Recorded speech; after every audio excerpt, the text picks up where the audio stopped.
அனைவருக்குமே வணக்கம். சற்று முன் கிடைக்கப்பெற்ற ஒரு மிக மிக முக்கியமான செய்தி ஒன்று வெளியாகி உள்ளது.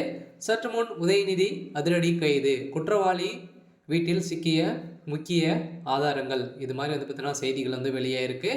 ஸோ ஏற்கனவே பாலியல் விவகாரத்தில் பார்த்தீங்கன்னா குற்றவாளியாக கைது செய்யப்பட்ட ஞானசாகர் அவருடைய வீட்டில் அதிரடியாக அமலாக்கத்துறையும் பார்த்தீங்கன்னா மகளிர் ஆணையமும் அதிரடியாக சோதனை நடத்தியிருந்தாங்க.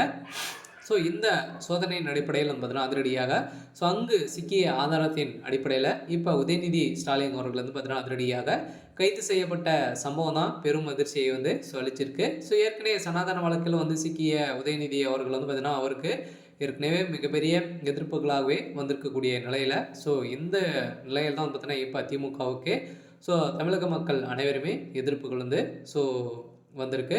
இதை பற்றி இந்த வீடியோவில் பார்க்கலாம். அதுக்கு முன்னாடி நம்ம சேனலுக்கு இப்போ தான் நீங்கள் முதல் முறையாக வந்திருக்கீங்க அப்படின்னா மறக்காமல் நம்மளுடைய சேனலை சப்ஸ்கிரைப் பண்ணி சப்போர்ட் பண்ணுங்கள். வாங்க வீடியோக்குள்ளே போகலாம். அனைவருக்குமே தெரியும் இல்லையா, உதயநிதி ஸ்டாலின் அவர்கள் பார்த்தீங்கன்னா துணை முதல்வராக இருக்கார். இப்போ சென்னையில் பார்த்தீங்கன்னா அண்ணாமலை பல்கலைக்கழகத்தில் நடந்த சம்பவத்தினால பாலியல் விவகாரத்தில் சிக்கிய மாணவிகள் இது வரைக்குமே நிறைய மாணவிகள் சீர்குலைத்து செய்த குற்றவாளி ஞானசாகர் அவர்கள் கைது செய்யப்பட்டு அவருக்கு ஆயுள் தண்டனையும் வழங்கியிருக்காங்க. இந்த தண்டனை அடிப்படையில் இவருக்கு பின்னாடி நிறைய பேர் இருக்காங்க, முக்கிய புள்ளிகள்லாம் இருக்காங்க அப்படின்ற மாதிரி தான் நீதிமன்றமே பார்த்தீங்கன்னா அதிரடியாக இவருடைய வழக்கில் தாமாக முன் விசாரணைக்கு எடுத்துக்கொண்டது. இந்த விசாரணையின் அடிப்படையில் தான் பார்த்தீங்கன்னா அதிரடியாக அவருடைய வீட்டில் சிக்கிய நிலையில் தான் பார்த்தீங்கன்னா இப்போ அங்கே சிக்கப்பட்ட வீடியோவில் பென்ட்ரைவில் நிறைய வீடியோக்கள் பார்த்தீங்கன்னா இருந்திருந்த நிலையில் இப்போ இதில் உதயநிதி ஸ்டாலினும் திமுக சேர்ந்த அமைச்சர்கள் சுப்பிரமணியன் ரகுபதி இவங்களாம் பார்த்தீங்கன்னா இதில் சிக்கியிருக்காங்க. சொல்லலாம் இவங்களுக்கு பார்த்தீங்கன்னா இதில் அவருக்கு தொடர்பே இல்லை. திமுகவுடைய ஒரு உறுப்பினர் அடிப்படை உறுப்பினராக கூட ஞானசாகர் அவர்கள் இல்லை அப்படின்ற மாதிரி பேசியிருந்த நிலையில் தான் பார்த்தீங்கன்னா அனைவருக்குமே ஒரு மிகப்பெரிய டவுட்டாகவே இருந்தது.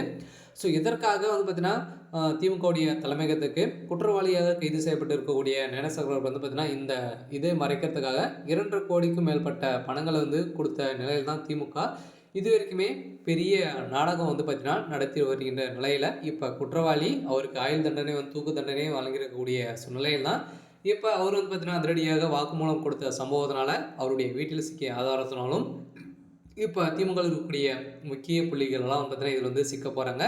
அதனால் இப்போ ஏற்கனவே பார்த்தீங்கன்னா நிறைய பிரச்சனைகள் போயிட்டு இருக்கக்கூடிய நிலையில் பார்த்தீங்கன்னா இப்போ அதிரடியாக உதயநிதியுடைய ஒட்டுமொத்த கதையும் தான் முடியக்கூடிய நிலவிற்கு இப்போ போயிருக்கு.